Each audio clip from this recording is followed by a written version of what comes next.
कक्षा 8 को सामाजिक विषयको एकाइ 1 को पाठ 1 विकास र नेपाल। 1 नम्बर विकास भनेको के हो? उत्तर समाजको आर्थिक, सामाजिक, सांस्कृतिक, शैक्षिक आदि पक्षहरूमा र मानिसको सोचाइ र व्यवहारमा आउने सकारात्मक परिवर्तनलाई विकास भनिन्छ। 2 नम्बर विकासको महत्त्व उल्लेख गर्नुहोस्। उत्तर विकासको महत्त्व निम्नानुसार छन्।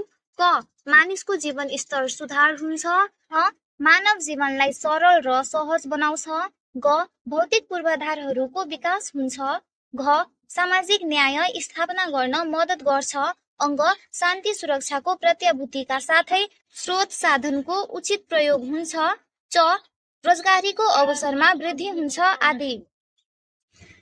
3 नम्बर विकसित र अल्प विकसित देशहरूबीच फरक छुट्याउनुहोस्। उत्तर विकसित र अल्प विकसित देशहरूबीच फरक निम्नानुसार छन्।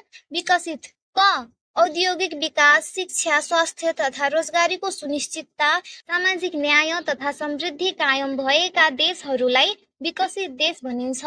ख भौतिक पूर्वाधारहरूको विकास राम्ररी भएको हुन्छ, जस्तै अमेरिका, जापान, फ्रान्स आदि।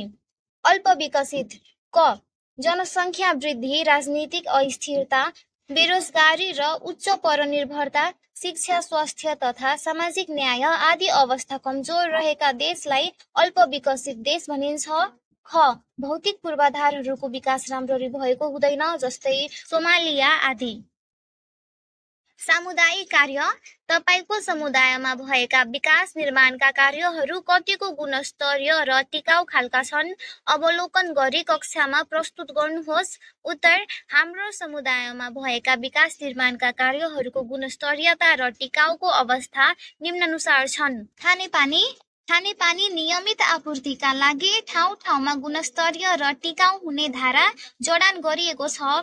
खेल मैदानको निर्माण कार्य सम्पन्न नभएको र निर्माण भएका संरचना गुणस्तरीय र टिकाउ नभएकोले भत्किन थालेको छ। बाटोघाटो सडक निर्माणमा गुणस्तरीय सामग्री प्रयोग नभएकोले सडक भत्किन थालेको छ, जसले गर्दा बाटोघाटोको अवस्था नराम्रो छ।